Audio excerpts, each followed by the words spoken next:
Hello everyone, this is विवेक पांडे। और बेटा ecology में हम लोग इंट्रोडक्शन पे बात कर लिए थे, अब हम लोग उसी में आगे की बात करेंगे ऑर्गेनिज्म एंड इट्स इन्वायरमेंट। ठीक है बेटा, इसमें सबसे पहले उसने ऑर्गेनिज्म के बारे में बात की है क्योंकि ऑर्गेनिज्म इकोलॉजी की सबसे छोटी यूनिट होता है।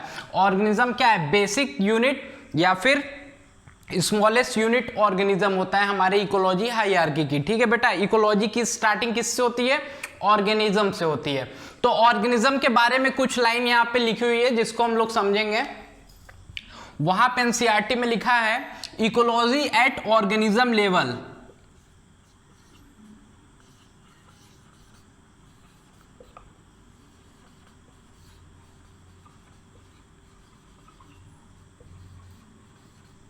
ऑर्गेनिज्म के लेवल पे अगर इकोलॉजी की बात की जाए तो उसमें लिखा है ecology at organism level is physiological ecology. क्या बोलते हैं इसको? Physiological ecology.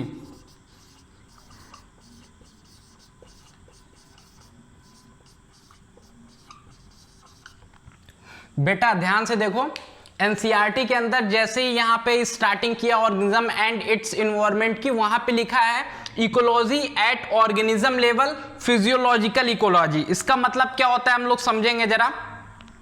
अगर आप देखो अपने चारों साइड अर्थ पे तो आपको बड़े बड़े डेजर्ट दिखाई देंगे, बड़े बड़े फॉरेस्ट, रेन फॉरेस्ट और बड़े बड़े ओशियन दिखाई देंगे।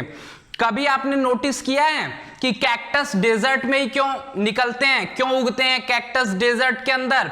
या फिर कैसे हमारे आर्की बैक्टीरिया 100 डिग्री सेंटीग्रेड पे भी सरवाइव कर लेते हैं? तो इसका सीधा सा आंसर क्या होता है बेटा? क्योंकि उनकी फिजियोलॉजी वहां के इन्वायरमेंट के हिसाब से क्या है? एडाप्टेड है। उनकी फिजियोलॉजी वहां के इन्वायरमेंट के हिसाब से एडाप्टेड है, इसलिए वो वहां पे सरवाइव कर पा रहे हैं। ठीक है बेटा, तो इस बात को बेटा हम लोग एक एग्जांपल से समझते हैं कैसे ये बोल रहा है ecology at organism level is physiological ecology. मान लो हमारे पास दो टाइप के वाटर हैं, ठीक है? एक है फ्रेश वाटर और दूसरा क्या है? Marine water. ठीक है बेटा, दो प्रकार के वाटर हैं यहां पे, और फ्रेश वाटर में कोई ऑर्गेनिज्म ए रहता है और मैराइन वाटर में कोई ऑर्गेनिज्म बी रहता है। ठीक है बेटा, अब ये दोनों यहां पे अच्छे से रहते हैं, ग्रोथ करते हैं, रिप्रोडक्शन करते हैं। ये यहां पे क्यों सरवाइव कर पा रहे हैं? एक फ्रेश वाटर के अंदर सरवाइव कर रहा है, एक मराइन वाटर के अंदर सरवाइव कर रहा है। फ्रेश वाटर के अंदर सॉल्ट क्या होता है बेटा? कम, और मराइन वाटर के अंदर सॉल्ट क्या होता है? ज्यादा। ठीक है, तो दोनों अलग अलग ऑर्गेनिज्म अपने इन्वायरमेंट में अच्छे से सरवाइव कर रहे हैं, ग्रोथ कर रहे हैं, रिप्रोडक्शन कर रहे हैं। ऐसा क्यों हो पा रहा है? क्योंकि इनका जो फिजियोलॉजी है वो इनके हिसाब से एडाप्टेड है, यहाँ के इन्वायरमेंट के हिसाब से एडाप्टेड है। इसका जो ऑस्मोटिक प्रेशर होगा वो यहाँ के इन्वायरमेंट के हिसाब से एडाप्टेड है, और इसका जो ऑस्मोटिक प्रेशर होगा वो यहाँ के इन्वायरमेंट के हिसाब से एडाप्टेड है। तो दोनों का ऑस्मोटिक प्रेशर फिजियोलॉजी है क्या? और दोनों की फिजियोलॉजी उनके इन्वायरमेंट के हिसाब से एडाप्टेड है। ठीक है बेटा, इसलिए दोनों अपने अपने इन्वायरमेंट में अच्छे से सरवाइव कर पा रहे हैं। मान लो अगर आप ए को ट्रांसफर कर दो मराइन वाटर में, फ्रेश वाटर से मैराइन वाटर में अगर आप लोग इसको ट्रांसफर करते हो तो इसको क्या करना पड़ेगा? इसको अपनी फिजियोलॉजी को चेंज करना पड़ेगा। अगर ये अपनी फिजियोलॉजी को यहाँ के इन्वायरमेंट के हिसाब से चेंज नहीं कर पाएगा तो ये इस इन्वायरमेंट में सरवाइव नहीं कर पाएगा। तो यानी कि अगर इन्वायरमेंट चेंज किया आपने तो सबसे पहला असर किस पे पड़ा? फिजियोलॉजी के ऊपर पड़ा। ठीक है बेटा, तो हमारा जो इन्वायरमेंट है उसका सबसे पहले जो असर पड़ता है फिजियोलॉजी के ऊपर पड़ता है। इसलिए ऑर्गेनिज्म के लेवल पे अगर बात करें इकोलॉजी की तो उसको फिजियोलॉजिकल इकोलॉजी बोलते हैं। क्या बोलते हैं? फिजियोलॉजिकल इकोलॉजी बोलते हैं। ठीक है बेटा, अगर ए अपना बी वाले इन्वायरमेंट में अगर ट्रांसफर कर दे इसको, फिजियोलॉजी अगर वहां के हिसाब से चेंज कर लेगा, एडाप्ट कर लेगा, तो वो वहां के हिसाब से अच्छे से ग्रोथ करेगा, रिप्रोडक्शन करेगा। और फिजियोलॉजी नहीं चेंज कर पाया तो सरवाइव नहीं कर पाएगा। इसी को हम लोग क्या बोलते हैं? इकोलॉजी जो ऑर्गेनिज्म के लेवल पे उसको हम लोग फिजियोलॉजिकल इकोलॉजी बोलते हैं, क्योंकि इन्वायरमेंट का पहला असर जो होता है वो फिजियोलॉजी के ऊपर होता है। ठीक है बेटा, क्योंकि ये अपना ऑस्मोटिक प्रेशर अगर इस इन्वायरमेंट के हिसाब से बैलेंस कर लेगा तो यहाँ पे सरवाइव कर जाएगा। ठीक है बेटा, तो ऑर्गेनिज्म को पहले अपना फिजियोलॉजी चेंज करना पड़ता है, तभी वो किसी इन्वायरमेंट में सरवाइव कर पाएगा। इसलिए हम लोग बोलते हैं ऑर्गेनिज्म के लेवल पे जो इकोलॉजी है वो हमारी फिजियोलॉजिकल इकोलॉजी है। ठीक है बेटा, इसका स्क्रीनशॉट लो, फिर आगे की बात करते हैं। चलो बेटा, अब हम लोग बायोम के बारे में बात करेंगे। ठीक है, बायोम हमारा लार्ज इकोसिस्टम होता है। क्या होता है बेटा?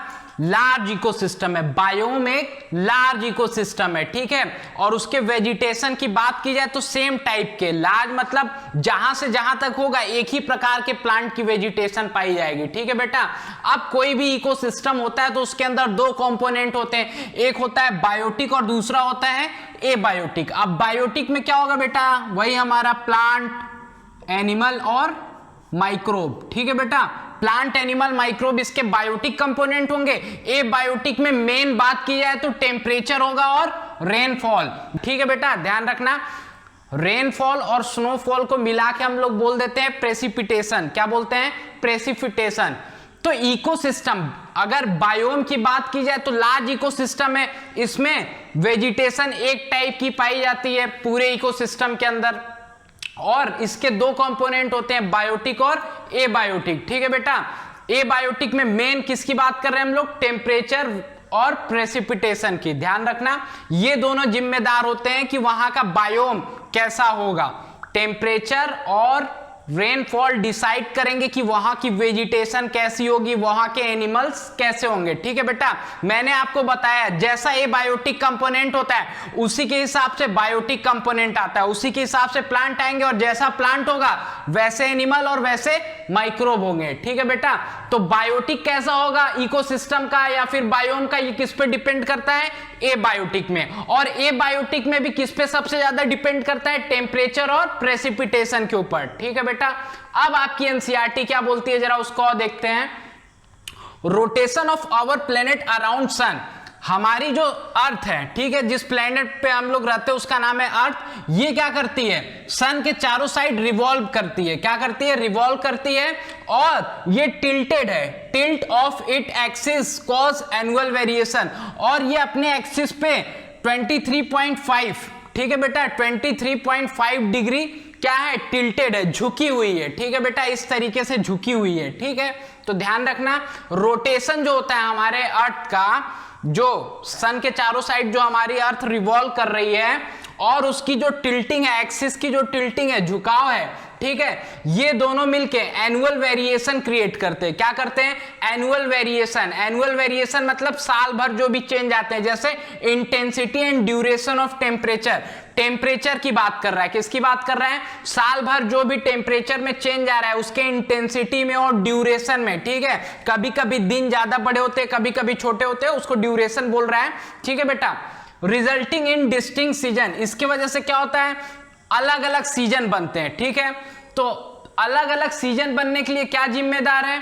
एक तो हमारे अर्थ का सन के चारों साइड रिवॉल्व होना, ठीक है, और इसका टिल्टिंग। इसके वजह से क्या होता है? साल भर जो वेरिएशन आते हैं टेम्परेचर के अंदर, ठीक है बेटा, उससे अलग अलग सीजन क्रिएट होते हैं। अब ध्यान रखना, ये जो हमारे सीजनल वेरिएशन है इसमें मेनली टेम्परेचर की बात करता है। किसकी बात करता है? सीजनल वेरिएशन में। ये जो सीजन में वेरिएशन आ रहा है इसमें मेन बात किसकी कर रहा है? टेम्परेचर की। सीजनल वेरिएशन में मेन बात किसकी हो रही है? टेम्परेचर की। Plus annual variation in precipitation. Precipitation मैंने आप लोग को बता दिया, रेनफॉल प्लस स्नोफॉल। ठीक है बेटा, तो ये दोनों मिलके क्या करते हैं? Account for formation of major biome. अब बायोम फॉर्मेशन के लिए जो जिम्मेदार है वो हमारा सीजनल वेरिएशन, जिसमें मेन क्या है? टेम्परेचर, और एनुअल वेरिएशन इन प्रेसिपिटेशन। ये दोनों मिलके फॉर्मेशन करवाते हैं किसका? मेजर बायोम का। जहां पे सीजनल वेरिएशन और वेरिएशन इन प्रेसिपिटेशन होगा, ठीक है बेटा, वहां पे जैसा जैसा टेम्परेचर होगा वैसी वहां पे वेजिटेशन आएगी। ठीक है, तो उससे क्या होता है? हमारा फॉर्मेशन होता है कई प्रकार के मेजर बायोम्स का, जैसे डेजर्ट है, ट्रॉपिकल रेन फॉरेस्ट है, टेम्परेट फॉरेस्ट है। ठीक है बेटा, तो ये सारी चीजें क्या करती हैं? बायोम का फॉर्मेशन करवाते हैं। कौन? टेम्परेचर की बात करें और प्रेसिपिटेशन, दो एबायोटिक कंपोनेंट जिम्मेदार होते हैं बायोम के फॉर्मेशन के लिए। कैसे करवाते हैं बायोम का फॉर्मेशन? अब जैसा टेम्परेचर होगा और जैसी वहां पे प्रेसिपिटेशन होगी, प्रेसिपिटेशन के अंदर रेनफॉल और स्नोफॉल दोनों की बात कर रहा है, उसी तरीके से वहां पे प्लांट्स आएंगे, और जैसे प्लांट आएंगे वैसे ही वहां पे एनिमल आएंगे और वैसे ही माइक्रोब होंगे।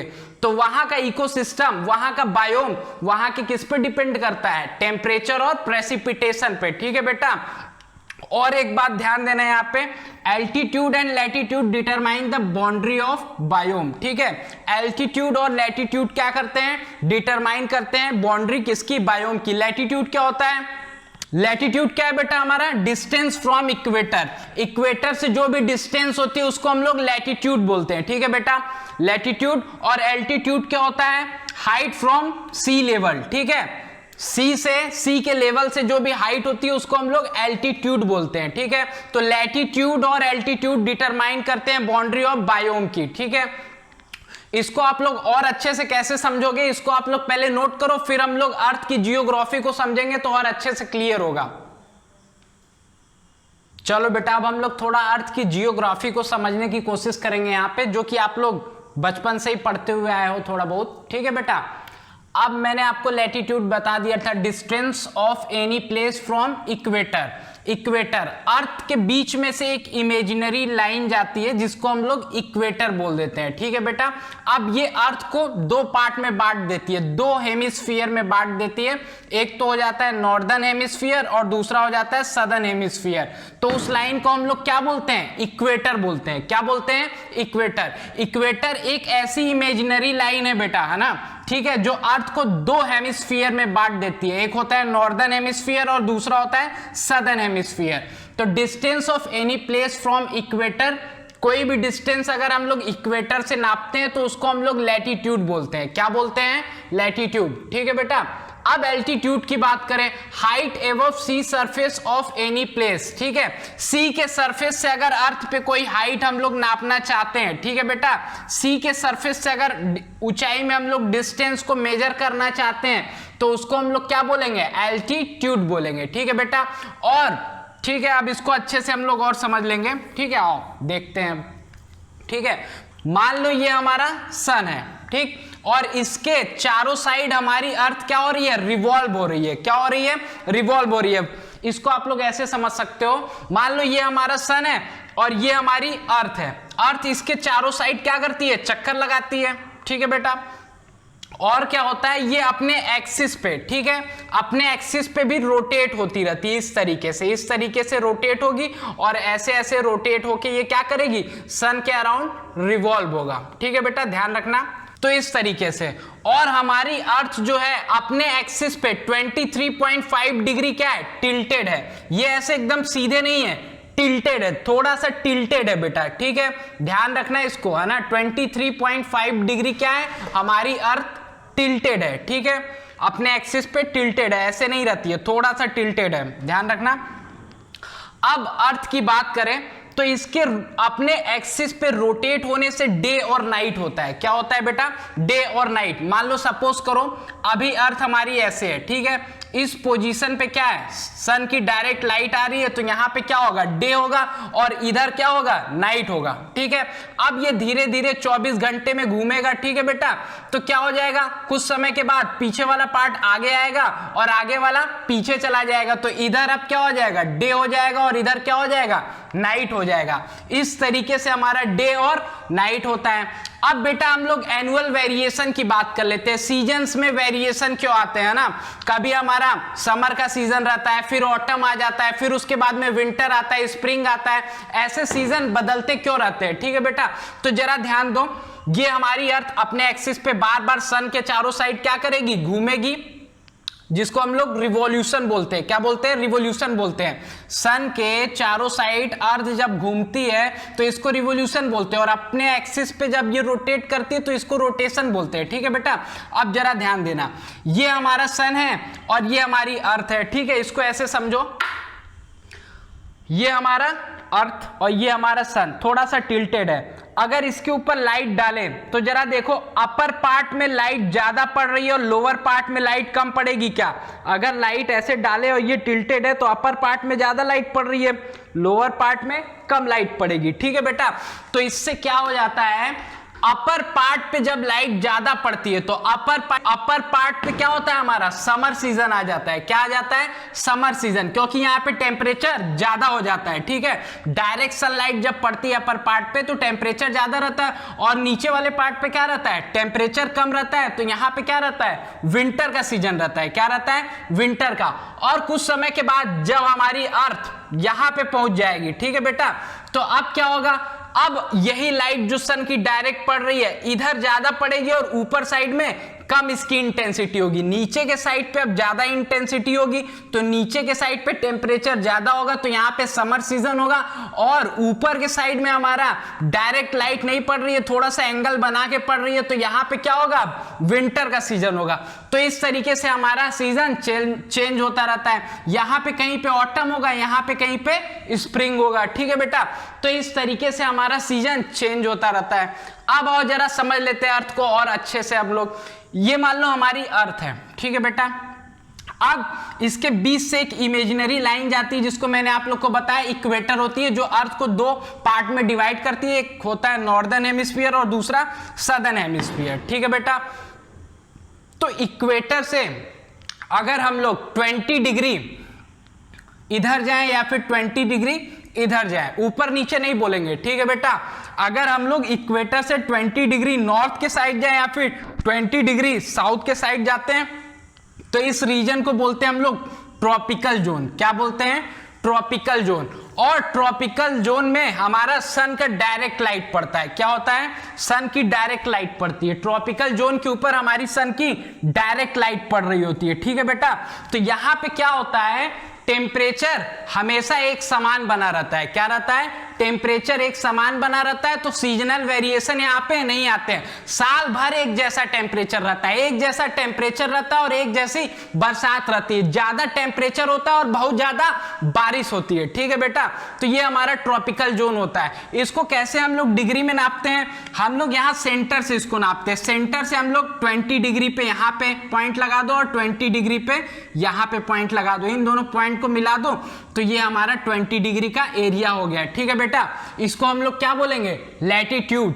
अगर हम लोग इक्वेटर से लैटिट्यूड पे जा रहे हैं, ठीक है, इधर जा रहे हैं तो मतलब लैटिट्यूड पे जा रहे हैं, 20 डिग्री लैटिट्यूड पे जाते हैं, चाहे नॉर्थ पोल नॉर्थ के साइड में जाए चाहे साउथ के साइड में, इसको बोलते हैं ट्रॉपिकल जोन। क्या बोलते हैं? Tropical zone. और यहाँ पे सन की लाइट डायरेक्ट पड़ती है तो यहाँ पे ज्यादा इंटेंसिटी से सन की लाइट पड़ रही है, तो यहाँ पे टेम्परेचर क्या होता है, साल भर ज्यादा रहता है और साल भर लगातार बारिश होती रहती है। तो यहाँ पे क्या होता है बेटा, बहुत ज्यादा पेड़ पौधे पाए जाते हैं, पेड़ पौधों की डाइवर्सिटी बहुत ज्यादा होती है। ठीक है, अब इसके बाद में अगर हम लोग 20 डिग्री से आगे और 20 डिग्री बढ़ जाए नॉर्थ के साइड में, या फिर 20 डिग्री यहाँ आगे से और 20 डिग्री आगे बढ़ जाए साउथ के साइड में, तो इसको हम लोग ट्रॉपिकल के बाद जो एरिया आता है हमारा सब ट्रॉपिकल जोन आता है। क्या आता है? सब ट्रॉपिकल जोन। ठीक है बेटा, अब सब ट्रॉपिकल के बाद अगर हम लोग फिर 20 डिग्री आगे बढ़ जाए तो उसको बोलते हैं टेम्परेट जोन। क्या बोलते हैं? Temperate zone. तो जैसे जैसे हम लोग इक्वेटर से नॉर्थ पोल या साउथ पोल के साइड बढ़ रहे हैं, ठीक है बेटा, कहां पे? लैटिट्यूड पे। कहां पे? लैटिट्यूड पे। ठीक है, इक्वेटर से जो डिस्टेंस होती है उसको हम लोग लैटिट्यूड बोलते हैं। तो लैटिट्यूड पे अगर हम लोग नॉर्थ के साइड जाएं या फिर साउथ के साइड जाएं तो क्या होता है, जो हमारी सन की लाइट पड़ रही है वो एंगल बना के पड़ती है। क्या होती है? एंगल बना के पड़ती है। तो यहाँ पे इसके कंपेयर में, ट्रॉपिकल रीजन के कंपेयर में अगर बात की जाए तो सब ट्रॉपिकल और टेम्परेट में टेम्परेचर क्या होता है? कम होता है। जैसे जैसे हम लोग नॉर्थ पोल और साउथ पोल के साइड बढ़ते जाएंगे टेम्परेचर क्या होता जाएगा? कम होता जाएगा, क्योंकि सन की डायरेक्ट लाइट नहीं पड़ रही है, कुछ एंगल बना के पड़ रही है। और यहाँ पे क्या होता है, इक्वेटर पे डायरेक्ट लाइट पड़ रही होती है। ठीक है बेटा, ये हमारा साउथ पोल है, ये हमारा नॉर्थ पोल है, इधर ईस्ट हो सकता है और इधर वेस्ट। ठीक है बेटा, डायरेक्शन को ध्यान रखना, कोई आपसे पूछेगा नहीं, फिर भी समझने के लिए, ये अगर साउथ पोल है, ये नॉर्थ पोल है, ये साउथ नॉर्थ, ये ईस्ट और ये वेस्ट होगा। ठीक है बेटा, तो इसको जरा समझो। अर्थ पे बीच में से जो लाइन जाए और उसको दो हेमिस्फीयर में बांटे, नॉर्थ और साउथ में, उसको हम लोग इक्वेटर बोलते हैं। क्या बोलते हैं? इक्वेटर। और उससे जो डिस्टेंस नापते हैं उसको लैटिट्यूड बोलते हैं। क्या बोलते हैं? लैटिट्यूड। और बेटा इसी तरीके से एक और लाइन हमारी इस तरीके से बीच में से अगर जाती है तो इसको प्राइम मेरिडियन बोलते हैं। क्या बोलते हैं? Prime meridian. ये अर्थ को दो हेमिस्फीयर में बांटती है। कैसे? ईस्ट और वेस्ट के पार्ट में, ईस्टर्न हेमिस्फीयर और वेस्टर्न हेमिस्फीयर। ठीक है बेटा। और इससे जो डिस्टेंस नापते हैं हम लोग उसको लॉन्गिट्यूड बोलते हैं। क्या बोलते हैं? लॉन्गिट्यूड। ये जो लाइनें आपको दिखाई दे रही हैं ये लॉन्गिट्यूड है। प्राइम मेरिडियन से अगर आप लोग डिस्टेंस नापते हो तो इसको लॉन्गिट्यूड बोलते हैं। और अगर आप लोग इक्वेटर से डिस्टेंस नापते हो तो इसको लैटिट्यूड बोलते हैं। क्या बोलते हैं? लैटिट्यूड। और अगर आप लोग अर्थ के सरफेस पे सी लेवल से ऊपर जा रहे हो, सी लेवल से अगर हाइट नापते हो तो उसको हम लोग क्या बोलते हैं? एल्टीट्यूड बोलते हैं। क्या बोलते हैं? एल्टीट्यूड। उसको मैं ऐसे नहीं दिखा सकता हूं, एल्टीट्यूड को मैं ऐसे दिखा सकता हूं। ये मान लो हमारी अर्थ है और सी के लेवल से अगर हम लोग हाइट पे जा रहे हैं, ठीक है, हाइट पे जा रहे हैं तो इसको हम लोग हाइट को क्या बोलेंगे? एल्टीट्यूड बोलेंगे। एल्टीट्यूड में नापेंगे। ठीक है बेटा, ध्यान रखना। तो एल्टीट्यूड भी बता दिया, लैटिट्यूड भी बता दिया, लॉन्गिट्यूड भी बता दिया। ठीक है बेटा, इतना डिटेल में आपसे नहीं पूछेगा, बस आपको ध्यान क्या रखना है, इक्वेटर से 20 डिग्री इधर जाने पे, 20 डिग्री इधर जाने पे जो हमारा एरिया होता है, जो जोन होता है, उसको ट्रॉपिकल एरिया या फिर ट्रॉपिकल जोन बोलते हैं। आप ट्रॉपिकल जोन से फिर फर्दर आगे 20 डिग्री इधर जाओ, चाहे इधर जाओ, नॉर्थ साइड जाओ या फिर साउथ साइड जाओ, उसको हम लोग क्या बोलेंगे? सब ट्रॉपिकल जोन बोलेंगे। क्या बोलेंगे? सब ट्रॉपिकल जोन बोलेंगे। ठीक है बेटा। और सब ट्रॉपिकल जोन से अगर 20 डिग्री और आगे जाते हो तो इसको हम लोग टेम्परेट जोन बोलते हैं। क्या बोलते हैं? टेम्परेट जोन बोलते हैं। और टेम्परेट जोन के आगे इधर चले जाओगे तो ध्यान रखना, अगर नॉर्थ के साइड टेम्परेट जोन से आगे बढ़ रहे तो उसको आर्कटिक जोन बोलेंगे। क्या बोलेंगे? आर्कटिक जोन बोलेंगे। और अगर आप लोग साउथ के साइड टेम्परेट से 20 डिग्री आगे जाते हो तो इसको एंटार्क्टिक बोलेंगे। क्या बोलेंगे? Antarctic zone. यहां पे आर्कटिक जोन है नॉर्थ के साइड में और एंटार्क्टिक जोन है हमारा साउथ के साइड में। और इसके आगे फिर हमारा होता है नॉर्थ पोल और इधर क्या होता है? South pole. क्या होता है बेटा? नॉर्थ पोल और साउथ पोल। यहां पे सबसे ज्यादा ठंड पाई जाती है। ठीक है बेटा, माइनस में टेम्परेचर होता है। बच्चों ये आपका अर्थ का जियोग्राफी कंप्लीट हो गया। ठीक है बेटा। अब हमारे जो एनसीईआरटी के अंदर कुछ मेजर बायोम दिए हुए हैं, जैसे desert, grassland, tropical rain forest, temperate forest, tundra, conifers forest. ठीक है, इन सब के बारे में एक ग्राफ बना के दिया है, उस ग्राफ को हम लोग पढ़ेंगे। हमारे जो एनसीईआरटी के अंदर मेजर बायोम तो और भी होते हैं, लेकिन एनसीईआरटी के अंदर सिर्फ 6 दिए हुए हैं, जैसे desert, grassland, tropical rain forest, temperate forest, tundra, coniferous forest. इन सब के बारे में कुछ ग्राफ बना के कुछ डेटा दिया हुआ है, मीन एनुअल टेम्परेचर और मीन एनुअल प्रेसिपिटेशन के बारे में। तो पहले आप लोग इसका स्क्रीनशॉट लो, फिर उसके बारे में बात करते बेटा। चलो बेटा, अब आपके एनसीईआरटी में जो ग्राफ दिया है उसके बारे में बात कर लेते हैं। कुछ मेजर बायोम है जिसके मीन एनुअल टेम्परेचर और मीन एनुअल प्रेसिपिटेशन के बारे में इसमें ग्राफ में दिया है। वैसे तो बहुत सारे बायोम होते हैं, लेकिन आपके एनसीईआरटी में 6 बायोम के बारे में, 6 बायोम के बारे में जो इंफॉर्मेशन दी है, बस हमें उसी को पढ़ना है। ठीक है बेटा। तो ऐसा कुछ आप लोग एनसीईआरटी खोल लेना बेटा, वहां पे एक ग्राफ दिया हुआ है, उसको ध्यान से देखना। ये मैंने ऐसे ही रफ डायग्राम समझने के लिए बना दिया है। ठीक है, उसमें ये हमारा ऐसे डेजर्ट दिया है, ग्रासलैंड दिया है, ट्रॉपिकल फॉरेस्ट दिया है, कॉनिफेरस फॉरेस्ट दिया है, आर्कटिक एंड एल्पाइन टुंड्रा के बारे में दिया हुआ है। ठीक है, तो वहां पे मीन एनुअल टेम्परेचर, इस एक्सिस पे उसने मीन एनुअल टेम्परेचर लिया है, साल भर जो टेम्परेचर रहता है उसका एवरेज, और इस एक्सिस पे उसने मीन एनुअल प्रेसिपिटेशन, प्रेसिपिटेशन के अंदर रेनफॉल और स्नोफॉल दोनों को लेते हैं। यहाँ पे जो प्रेसिपिटेशन है वो सेंटीमीटर में है। ठीक है बेटा, ध्यान रखना।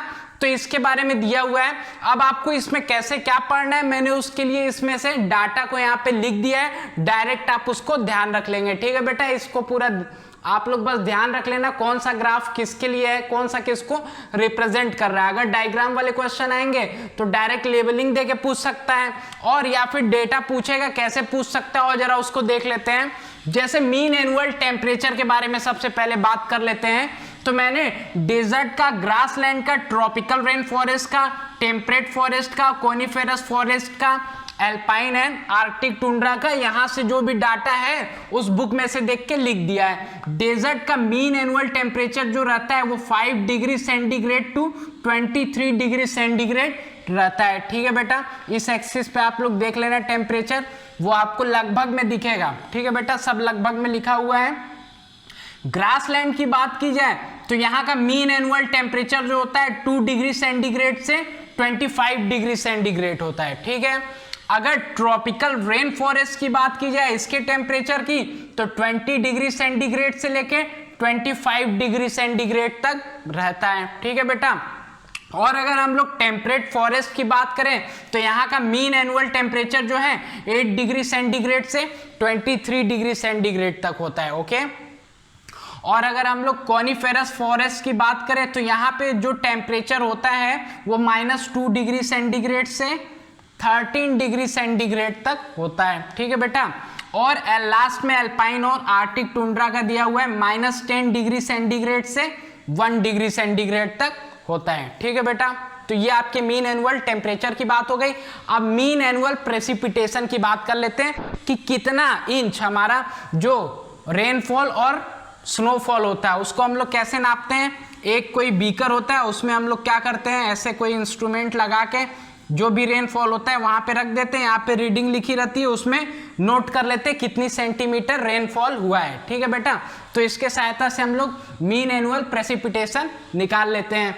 तो अगर आपके डेजर्ट की बात की जाए तो यहाँ पे जो मीन एनुअल प्रेसिपिटेशन दिया हुआ है 10 से लेके 50 सेंटीमीटर, कितना डेजर्ट का जो मीन एनुअल प्रेसिपिटेशन होता है साल भर का 10 to 15 सेंटीमीटर। ओके, और अगर ग्रासलैंड की बात की जाए तो 40 to 90 सेंटीमीटर होता है। ठीक, अब उसके बाद में दिया है ट्रॉपिकल रेन फॉरेस्ट का, तो इसका होता है जो mean annual precipitation 150 to 450 centimetre. ठीक है बेटा, ध्यान रखना सेंटीमीटर में दिया हुआ है। ठीक है, मीन एनुअल प्रेसिपिटेशन। और देन उसके बाद में हम लोग अगर बात करें टेम्परेट फॉरेस्ट की तो 60 to 225 सेंटीमीटर, ये मैंने लगभग में लिख दिया है जिसलिए आप लोग को याद करने में आसानी हो। कॉनिफेरस फॉरेस्ट की बात की जाए तो 50 to 225 सेंटीमीटर इसका मीन एनुअल प्रेसिपिटेशन है। ठीक है बेटा, 50 to 225 सेंटीमीटर कॉनिफेरस फॉरेस्ट का।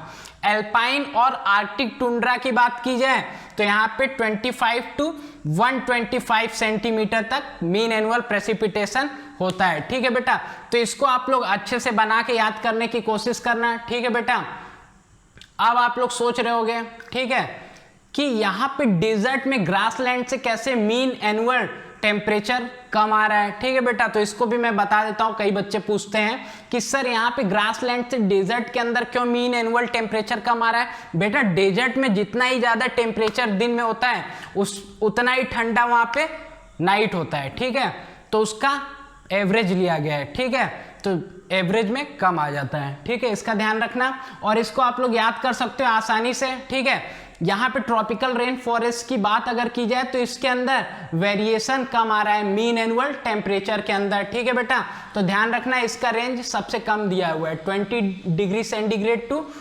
25 डिग्री सेंटीग्रेड। और रही बात आर्कटिक और एल्पाइन टुंड्रा की, तो यहाँ पे सबसे ज्यादा ठंड होती है। ठीक है बेटा, पोल के पास में पाए जाते हैं ये सब। ठीक है, तो यहाँ पे माइनस में सबसे ज्यादा टेम्परेचर है -10 degree centigrade to 1 degree centigrade. इसको ऐसे याद रख लेना और इन सबको आप लोग ध्यान रखना। अगर ट्रॉपिकल रेन फॉरेस्ट की बात की जाए, ठीक है बेटा, ट्रॉपिकल रेन फॉरेस्ट की, तो इसमें सबसे ज्यादा रेनफॉल होता है। ठीक है बेटा, मैंने आपको बताया इक्वेटर के पास में होता है, सबसे ज्यादा सनलाइट होती है और सबसे ज्यादा यहाँ पे क्या होता है रेनफॉल भी होता है। ठीक है बेटा, तो सबसे ज्यादा यहाँ पे सनलाइट भी होती है, टेम्परेचर भी यहाँ पे ट्रॉपिकल रेन फॉरेस्ट के अंदर ज्यादा होता है और यहाँ पे जो होता है हमारा रेनफॉल भी सबसे ज्यादा होता है। रेनफॉल 150 to 450 सेंटीमीटर होती है। तो इसको इस तरीके से आप लोग ध्यान रख सकते हो।